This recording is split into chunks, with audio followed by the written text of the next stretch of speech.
परमेश्वर के पास हमारे लिए एक प्लान है, इसीलिए उस प्लान को पूरा करने के लिए वो आपको मन फिराने के लिए बोलता है। उसमें हमने समझा कि क्यों परमेश्वर हमें रिपेंट करने के लिए बोलता है, ताकि हम नाश ना हो। क्यों परमेश्वर ने इज़राइल के लास्ट राजा को त्याग कर बेबीलोन के नीचे कर दिया और फिर उनकी तौबा के बाद वो उन्हें वापस भेजा और अपने भवन को जो खुद परमेश्वर ने खत्म कर दिया फिर से उसे बनाया। एक बात को आपने बड़े ध्यान से समझना कि परमेश्वर करप्ट लोगों को अपनी महिमा के लिए इस्तेमाल नहीं करता। जिस तरह एक कंपनी, एक एप्पल कंपनी अपने मोबाइल को बिना चेक किए लॉन्च नहीं करती। आज जो लेटेस्ट मॉडल आप देख चुके हो वो 1 साल पहले कंपनी में रेडी हो रहा है, जो आप 2 साल बाद देखोगे वो अब उस पर काम चल रहा है। लेकिन चेकिंग और टेस्टिंग में इतने टाइम लगता है ताकि जाने के बाद प्रोडक्ट उसकी कोई भी मार्केट में प्रॉब्लम ना हो, क्योंकि कंपनी की एक रेपुटेशन है। परमेश्वर अपनी आपकी लाइफ में, मैंने आपको बताया था कि वो प्लान रखता है। जिस तरह शाऊल की जिंदगी में था, मुख्य स्थान और मुख्य भोजन का पीस बाइबल कहती उसे दिया गया, जबकि वो बिन्यामीन उसका सबसे छोटा गोत्र था, वो उसका कुल उस गोत्र में सबसे छोटा था। और उसने कहा कि इज़राइल का सब क्या मन भाव क्या तेरा और तेरे घराने का नहीं।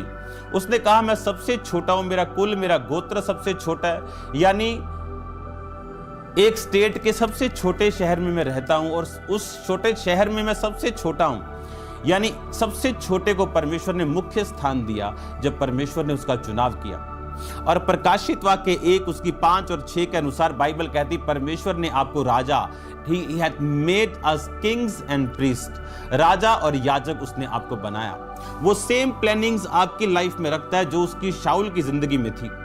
आज सेम प्लानिंग्स आपकी लाइफ में वो रखता है। आप कितने भी छोटे से छोटे क्यों ना हो, लेकिन परमेश्वर वो सेम योजना आपकी लाइफ में रखता है और उसी तरह से परमेश्वर आज आपको ऊंचा करना चाहता है। और बाइबल कहती परमेश्वर ने अपनी योजना शाऊल की जिंदगी में शमूएल के द्वारा प्रकट की। वो आज भी अपने लोगों को इस्तेमाल करता है। आज भी वो जो मैन ऑफ गॉड, जो डिवाइन हेल्पर्स हैं, वो उन्हें यूज करता है। पवित्र आत्मा उन्हें गाइड करता है, वचन उन्हें गाइड करता है उस डेस्टिनी तक लेके जाने के लिए, उस लेवल तक लेके जाने के लिए, उस कुर्सी तक, उस मंजिल तक लेके जाने के लिए जो परमेश्वर ने आपके लिए रखी हुई। अब आज मैं आपसे डिस्कस करूंगा कि आज वो प्लान जो शाऊल की जिंदगी में था और शमूएल के द्वारा उसे समझाया गया। याद रखो, नए नियम और पुराने नियम में फर्क है। नए नियम में परमेश्वर नबियों के द्वारा चलाता था, पुराने नियम में, लेकिन नए नियम में वो अपनी आत्मा के द्वारा चलाता है। अब उस तरह वो उन नबियों को इस्तेमाल नहीं करता जिस तरह वो पुराने नियम में करता था। नए नियम में अब वो अपनी आत्मा के द्वारा उठाए गए लोगों को, बाइबल कहती कलीसिया को प्रेरित दिए गए, पास्टर्स दिए गए, लिखा वो देता ताकि कलीसिया सिद्ध हो। किस चीज में सिद्ध हो? परमेश्वर के प्लान को इंडिविजुअली अपनी लाइफ में समझना। अब मैंने ये समझ लिया कि मुझे रिपेंट करने की जरूरत है, मुझे तौबा मन फिराने की जरूरत है। मन फिराने के बाद परमेश्वर कहता है अपने दिल को अगर तू खोलेगा, मेरी टोन समझेगा, मैं क्या चाहता, अगर तू समझेगा तो मैं तेरे लिए मेज बिछाऊंगा, मुख्य स्थान दूंगा, मुख्य भोज दूंगा, तुझे ऊंचा करूंगा। अब मैंने ये सारे परमेश्वर के प्लान्स को समझ लिया। लेकिन आज परमेश्वर का प्लान आपको फिजिकली किंग बनाना तो नहीं है। हर एक की लाइफ में परमेश्वर की योजना जो है वो अलग है। हर एक की लाइफ में परमेश्वर का प्लान अलग है। आपकी लाइफ में अलग है, मेरी लाइफ में अलग है, एक बिजनेसमैन की लाइफ में अलग है, एक पॉलिटिशियन की लाइफ में अलग है, एक जॉब वाले बंदे की लाइफ में अलग है।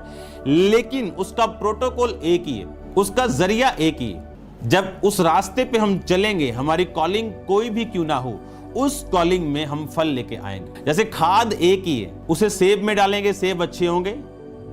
वैसे सेब में तो मधुमक्खियों का यूज होता है, मैं आपको एग्जांपल दे रहा हूं। खाद कहीं भी डालेंगे तो वो काम करेगी। अब आपको ये बात समझनी कि अब उस इंडिविजुअल प्लान को मैं अपनी लाइफ में रिसीव कैसे करूं। मैं ये कैसे समझूं कि जिस तरह परमेश्वर ने शाऊल को राजा होने के लिए चुना था, मुझे परमेश्वर ने किस लिए चुना? उस गॉड्स प्लान को, गॉड्स कॉलिंग को, खुदा की बुलाहट को मैं अपनी लाइफ में कैसे जानूं कि मुझे परमेश्वर ने क्या करने के लिए बुलाया। अगर हम समझ जाएं परमेश्वर का प्लान और मैन, आदमी की योजना, एक आदमी जो परमेश्वर की योजना समझ गया और उसके बाद योजना बनाई, वो मैन्स प्लान नहीं, वो गॉड्स प्लान।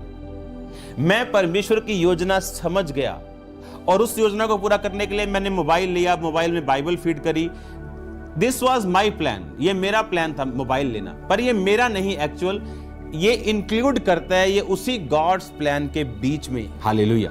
पर अगर गॉड्स प्लान के अंदर फिट ना रह के कुछ अलग किया जाए, वो गॉड्स प्लान नहीं, वो है मैन्स प्लान। जिस तरह योना नबी ने गॉड्स प्लान को त्याग के अपना प्लान चुना, जबकि परमेश्वर ने उसे निन्वे भेजना था, वो गया नहीं, तरशीश को भाग गया और रास्ते में उसको ट्रबल हुई, और रास्ते में जब वो मरने लगा, जब शिप डूबने लगा तो उसको फेंका गया और वो मछली के पेट में गया, तौबा की और वापिस आया उसी शहर।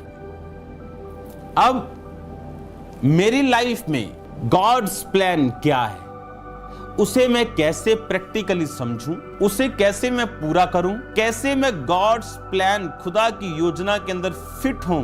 आप एक बात को याद रखो, आपकी लाइफ के लिए कुछ ब्लेसिंग्स को आपके जन्म लेने से पहले ही चुन लिया गया। आपकी लाइफ की ब्लेसिंग्स को, मैंने कहा, आपके जन्म से पहले ही चुन लिया गया। आपके लिए सब ब्लेसिंग्स को बना दिया गया। अब जैसे ही हम गॉड्स मास्टर प्लान में घुसेंगे, वो ब्लेसिंग्स, मोर देन 90% ब्लेसिंग्स आपकी लाइफ में बिना मांगे आपकी लाइफ में एंटर करती जाएंगी।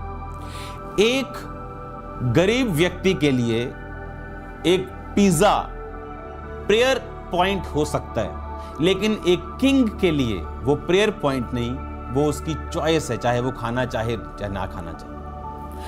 गॉड्स मास्टर प्लान में घुस के, खुदा की योजना के अंदर जाके, अब आपकी चॉइस होगी, आपकी प्रेयर नहीं।